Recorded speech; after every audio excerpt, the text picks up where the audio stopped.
Hi, Dr. Peterson. I would just like to ask you to please talk about what Jung called a psychic death, also known as an ego death. Okay, say that again. Would you please talk about what Jung referred to as a psychic death, also called an ego death? That's what happens when someone who loves you betrays you.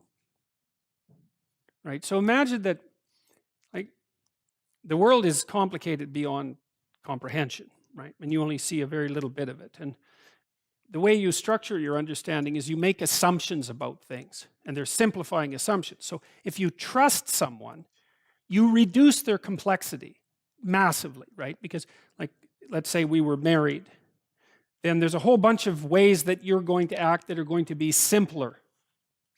Okay, so then I can tolerate being around you in some sense because you're not everything at once. Now, those simplifying structures are hierarchically assembled, and some of them are far more important than others. Trust is one of them, especially trust in loved ones, family members, which is why betrayal by a family member is really catastrophic, because it destabilizes your past, right? All the memories you have. It destabilizes your present. It destabilizes your future. It shakes your faith in human beings, including yourself. And everything collapses. And that's an ego death. And so, now underneath the ego, as far as Jung was concerned, was another structure that he called the self. And the self is this thing that remains constant across ego deaths. But it's deeper and less personal. It's archetypal. And it's the thing that the ego collapses into when it collapses, and then that rebuilds the ego. Something like that across time. But that's when an ego death is. Now, there's variants of that because you can have a voluntary or an involuntary ego death. And a voluntary ego death is when you learn a bunch and you're willing to let go. So that would be your own immolation. It's like you're a phoenix and you're lighting yourself on fire.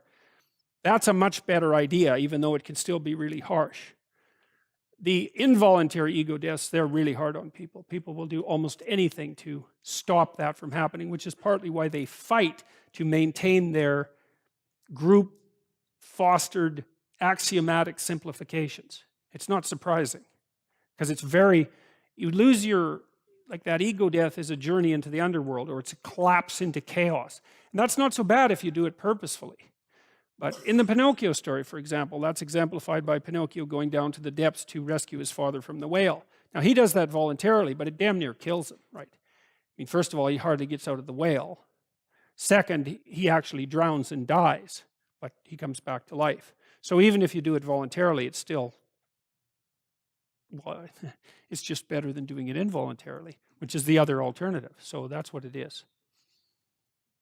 You bet.